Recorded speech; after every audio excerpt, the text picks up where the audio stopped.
더 배움 합격의 공식 약속의 이름 최승걸입니다. 자, 오늘 영조와 정조의 정치에 대해서 한번 심도 있게 제목 떠주세요. 네, 심도 있게 알아보는 그런 시간 갖도록 하겠습니다.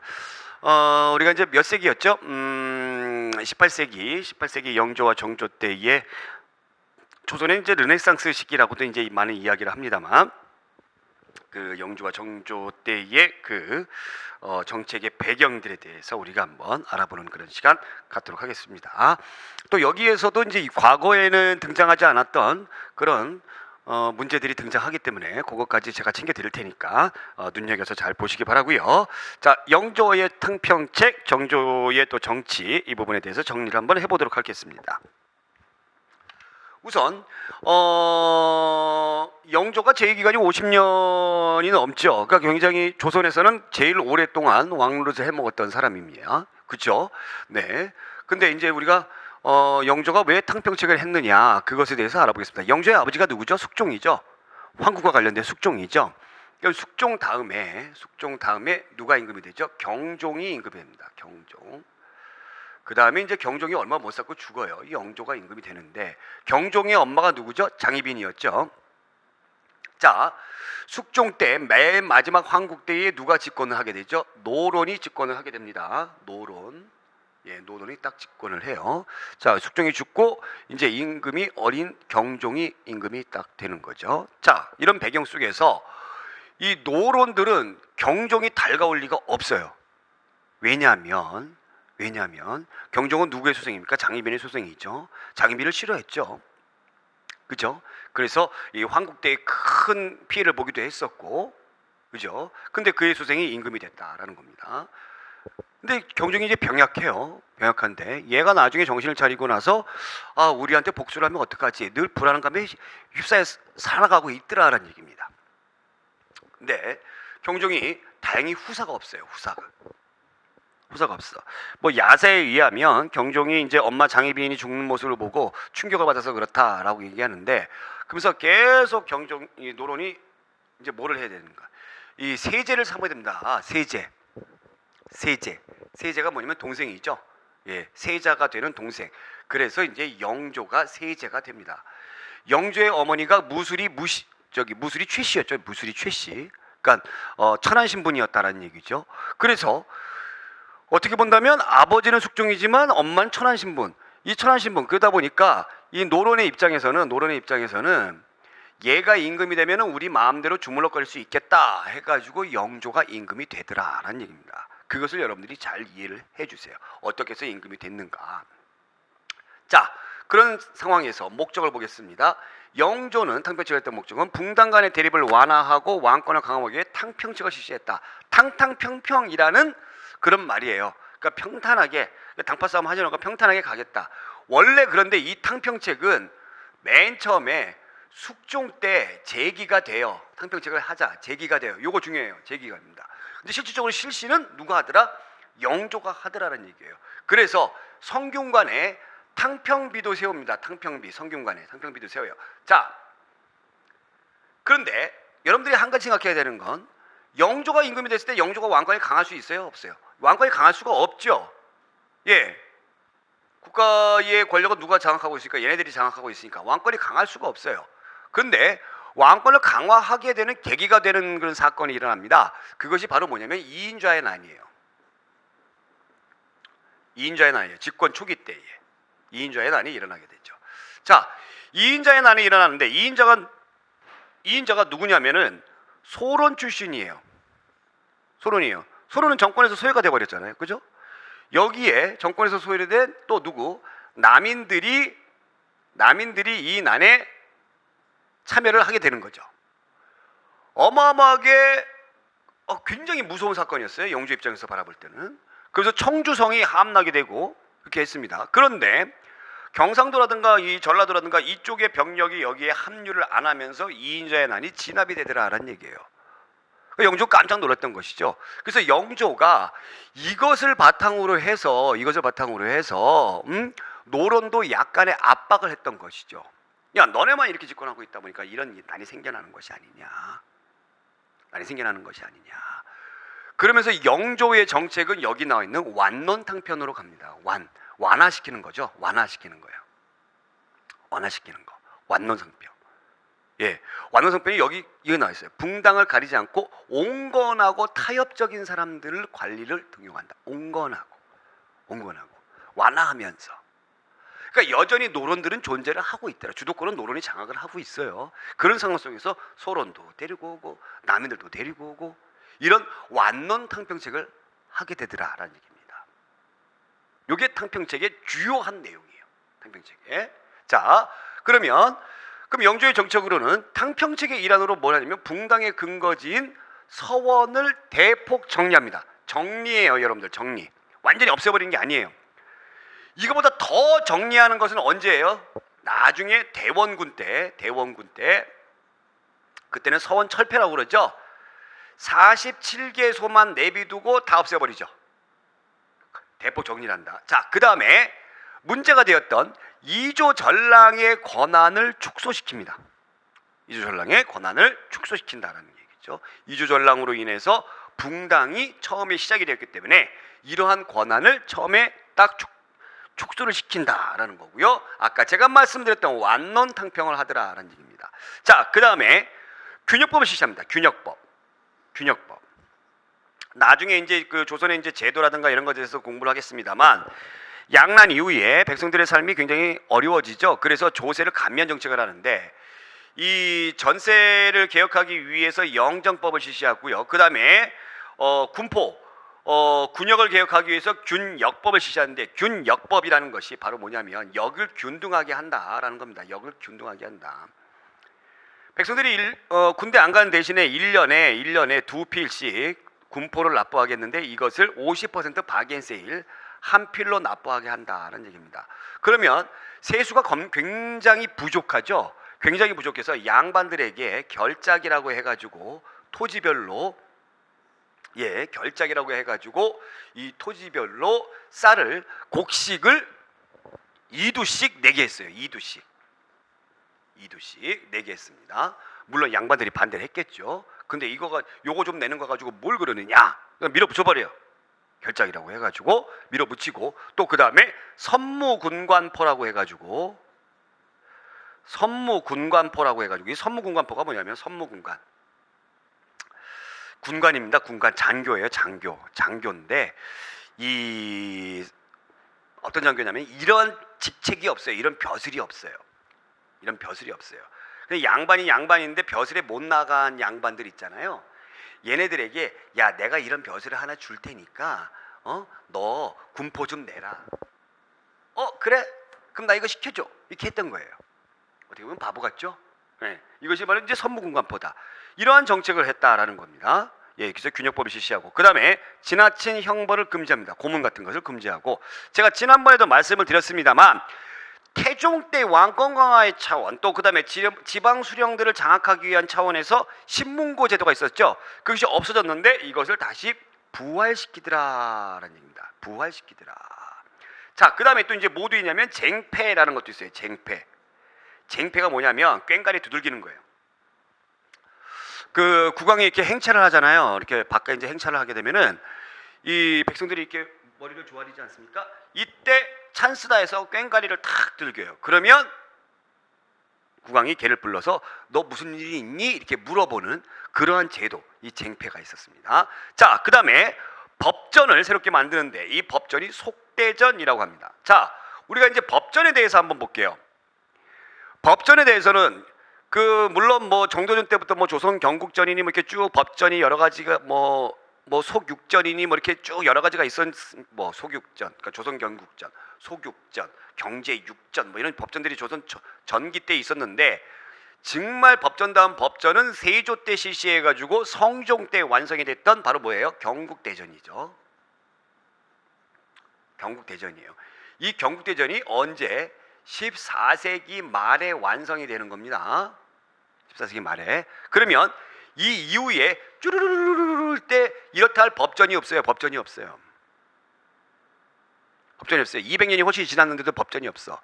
그래서 세상은 변해가는데 그래서 경국대전 속편이다 해가지고 속대전을 만들게 되더라라는 얘기예요. 자, 중요한 거는 이 법전을 만들려면 새롭게 어떤 법을 뜯어 고쳐야 되는데 임금의 의지로 이걸 뜯어 고칠 때에 신하들의 권한이 굉장히 강하면 이거 법전 못 만들어요. 그래서 법전이 나올 때는 기본적으로 왕권이 뒷받침이 되어 있어야 됩니다. 네. 그러니까 기득권층들은 세상이 바뀌는 걸 바랍니까? 안 바랍니까? 바라지 않죠. 바라지 않아요. 그냥 이대로 무사한 일주의 떵떵거리고 살았으면 좋겠어요. 근데 뭔가 개혁을 하려고 한다? 이거 싫어하죠. 그러니까 이런 것들을 하기 위해서 뭐가 있어야 된다? 왕권이 뒷받침돼줘야 된다. 그러니까 성종 때부터 영조 들어올 때까지 요 기간 동안에 그렇다 할 왕이다, 임금이다, 왕권이 강했던 왕이다라고 하는 사람이 내세울 수 있는 사람이 없더라라는 얘기죠. 없습니다. 이리 휘둘리고 저리 휘둘리고. 자, 그 다음에 최근 들어서 요게 시험 문제 잘 나왔어요. 동국문헌비고라는 것이 시험 문제 잘 나왔어요. 이게 뭐 하는 책이냐? 아니면 또 어느 임금 때 나온 것이냐? 요게 이제 시험 문제 잘 나왔으니까 요것도 이제 알아두시기 바라는데, 이것은 홍봉한이란 사람이 왕명을 받아가지고 저술한 책인데, 동국은 우리나라죠. 동국. 우리나라의 조선의 문물을 정리한 겁니다. 조선의 문물 이걸 정리한 백과사전입니다.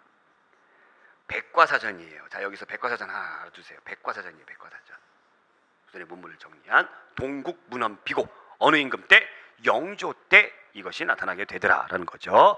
자, 이렇게 해서 우리가 영조의 정책에 대해서 알아봤습니다. 자, 그러면 영조 때 어느 정도 탕평의 어떤 의지가 있었죠. 그런 의지가 있었는데 그 의지를 바탕으로 해서 그 다음에 임금이 된 정조에 대해서 한번 알아볼게요. 자, 여기 이제 빈칸이 있는데 여기 좀 정조의 이제 등장 배경에 대해서 좀 알아줘야 되겠죠. 그럼 영조가 이렇게 있습니다. 영조의 아들이 있는데 원래 있었던 아들은 이제 금방 죽고 어렵게 아들을 하나 얻어요. 그것이 이제 사도세자인데 영조를 뒷받침해주고 있는 세력들은 누굽니까? 노론들이죠. 노론들이에요. 예, 사도세자가 굉장히 똑똑하고 영민합니다. 근데 영조 같은 경우에는 아들을 잘 키워야 되겠다라는 어떤 꿈이 있었죠. 자, 그런데 이제 점점 이제 세자가 이제 나이가 들면서부터 이제 영조가 슬슬 지적을 하는 것이 좀 심해져요. 그러니까 거기에 대한 압박이 되게 심했던 것이죠. 그러면서 여러 가지 기행들을 합니다. 솔직히 말씀드리면 사도세자가 기행들을 해요. 기행들을 하는데 이 노론들이 사도세자의 기행을 비판하는 그런 상소문을 올립니다. 그래서 세자에서 패해야 된다라고 이야기를 해요. 그래서 결국에는 영조가 이 사도세자를 뒤주속에 가둬가지고 죽여버리죠.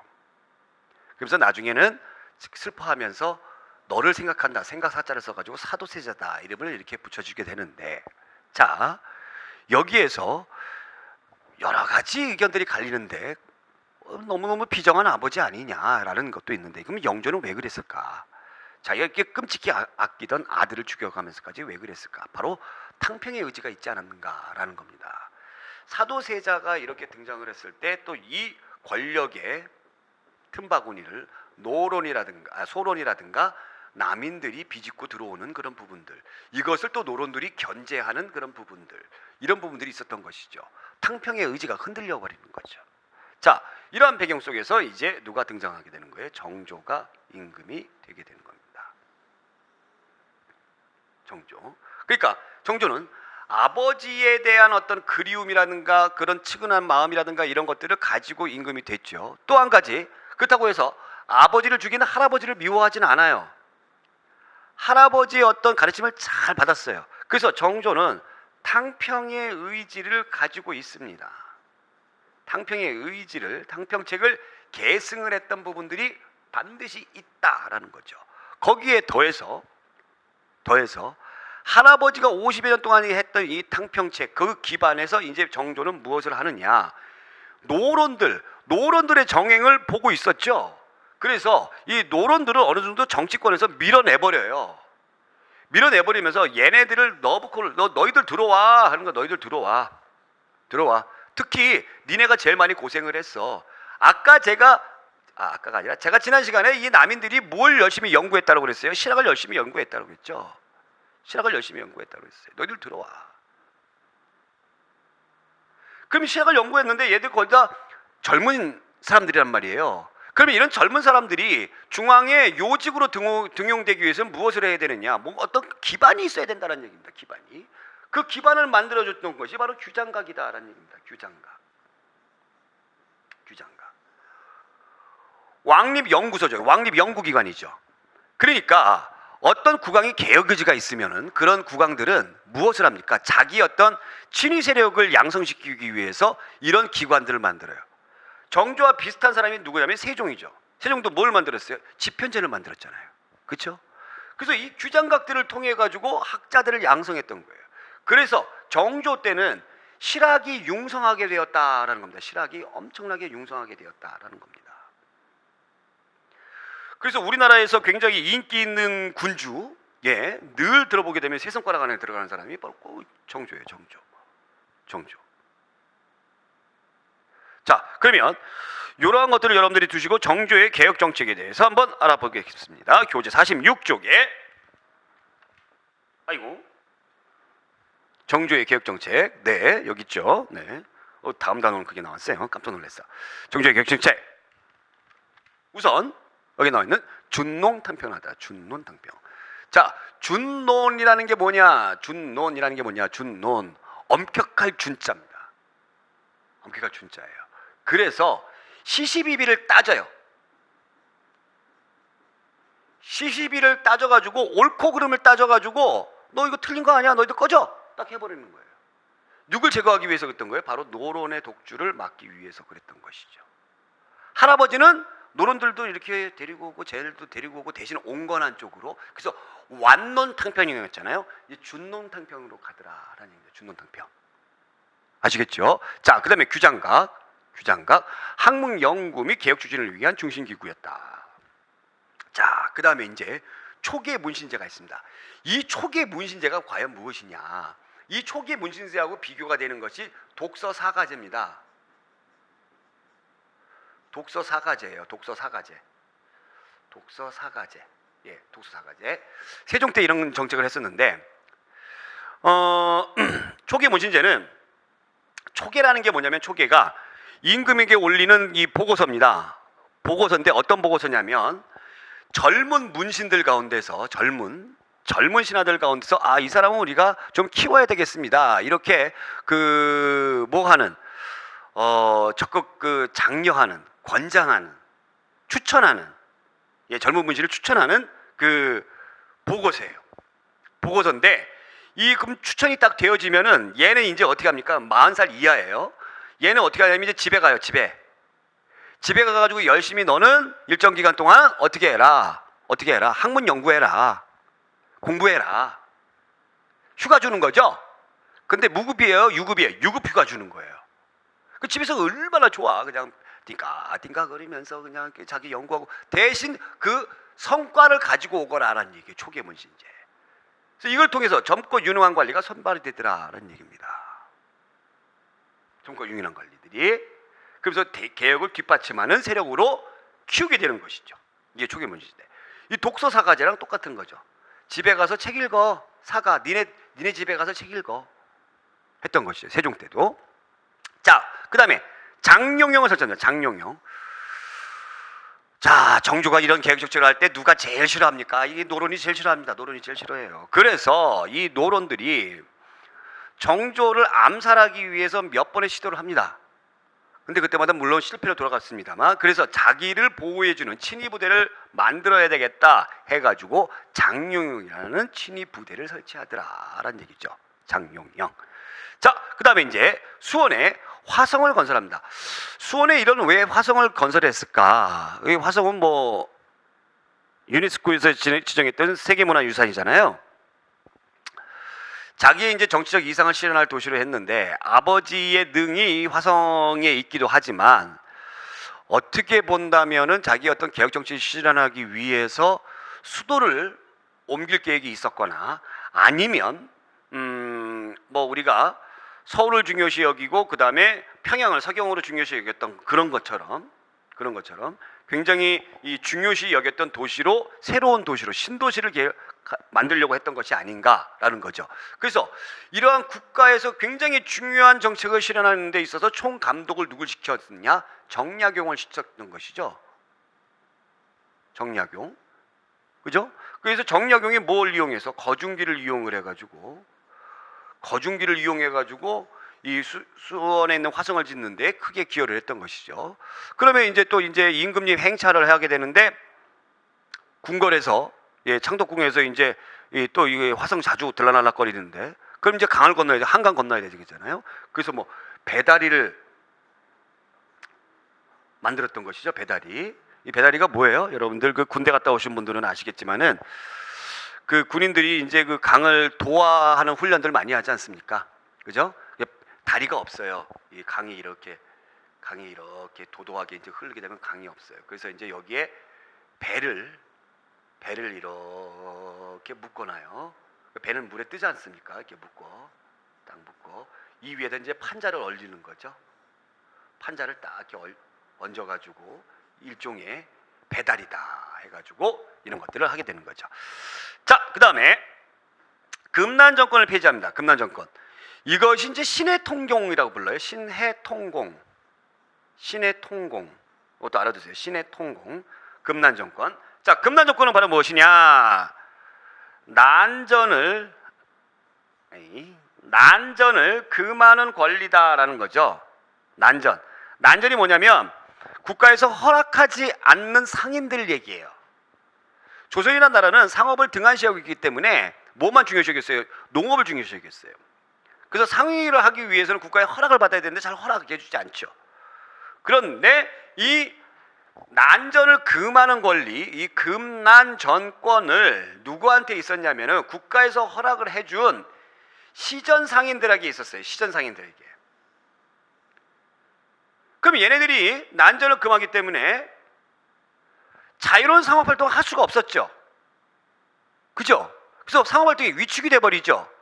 조선 후기 때는 나중에 이제 공부를 하겠습니다만 대동법이라든가 이런 것이 나와가지고 하지 말라고 하는데도 상업활동이 막 발전을 하거든요.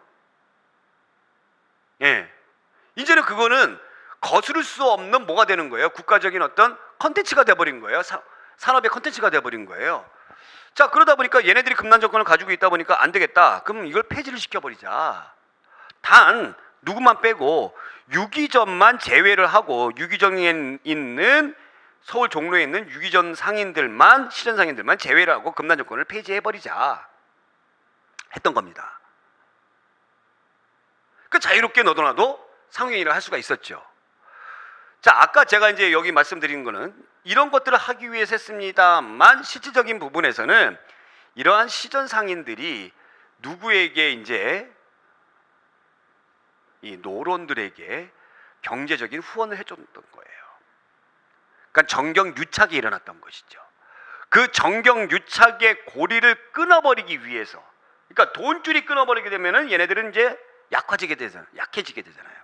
그러기 위해서 이런 것들을 했다라는 배경도 그냥 참고로만 알아두시기 바랍니다. 자, 또 한 가지, 신분차별을 완화한다라는 거죠. 신분차별을 완화한다. 서얼과 노비에 대한 차별을 완화하는데 특히 이제 서얼입니다. 서얼에 대한 차별을 완화해요. 조선시대에는 이 서얼들이 신분이 양반이라 할지라도 문과시험을 보지 못합니다. 문과시험 보지 못하고요. 무과시험 볼 수가 있어요.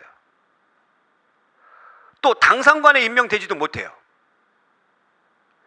이 서얼에 대한 차별이 굉장히 심했어요. 왜 그랬냐면 그 배경에는 태종 이방원이 있어요. 태종 이방원이 1차 왕자의 난을 일으켜가지고 배다른 동생인 방석이를 죽여버리죠. 그쵸? 어떻게 본다면 방석이는 서얼이잖아요.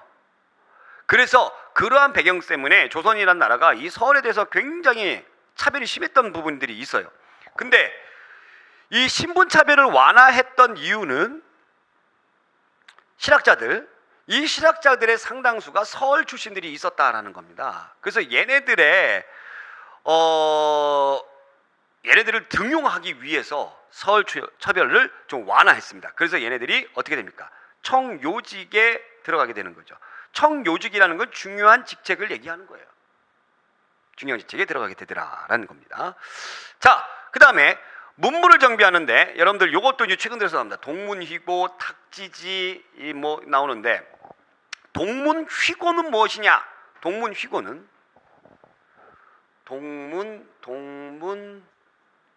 휘고 이 휘자에다 중요해요. 휘. 자, 휘라는 거는 우리가 휘호 그러는데 뭐 휘호, 그러니까 존경하는 사람들 또는 죽은 사람들의 이름을 뭐 이렇게 휘호 그러는데 이 휘는 뭐냐면요. 여기서 말하는 휘는 그 어떤 외교 문서에 이제 임금에게 이제 보낼 때 휘자를 썼다라고 이제 휘자를 딱 썼다라고 그랬죠. 그래서 외교 문서를 의미하는 휘라고 보시면 됩니다. 그러니까 이거는 임금에게만 딱 쓰는 거예요. 임금에게만. 다른 사람한테는 휘자 쓰지 않아요. 그래서 이 동쪽에 있는 나라의 문서예요. 문서. 그래서 외교 문서인데 어디 청나라하고의 대청, 중국이죠. 그 다음에 대일본 외교 문서들을 총 정리를 해서 앞으로 얘네들하고 외교를 할 때 과거에 있었던 것을 참조를 했던 것이죠. 동문이고. 자, 그 다음에 탁지지.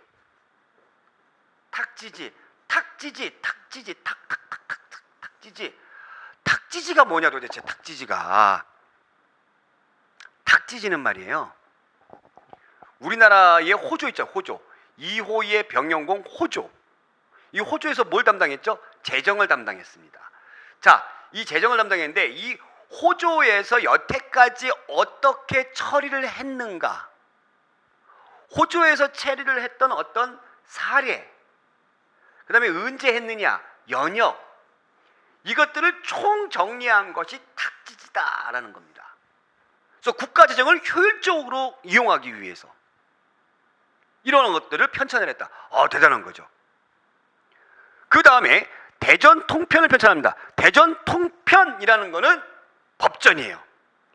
자, 우리가 맨 처음에 제가 지난 시간에 얘기했지만 경국대전이 있었고 경국대전의 속편인 속대전이 있어요. 속편 나왔어. 그래서 통합편, 대전통편. 할아버지 때 이거 만들었는데 시간이 얼마 안 돼가지고 또 만들었어. 왜 또 만들었느냐? 할아버지 때하고 또 세상이 바뀌었거든요. 정조 같은 경우는 실학을 중요시 여겼고 또 그 다음에 또 뭐 됐습니까? 금난정권도 폐지하고 신분체별도 완화하고 이러한 굉장히 개혁 정책을 많이 했잖아요.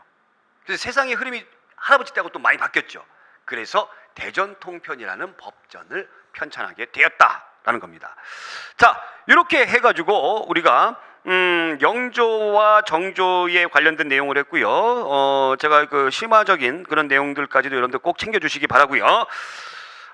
실학과 국학에 대해서 있죠. 영조 때 이제 영조 정조 때에 엄청나게 융성을 했던 실학에 대해서는 우리가 학문을 다룰 때 본격적으로 아주 자세하게 제가 다뤄드리도록 하겠습니다.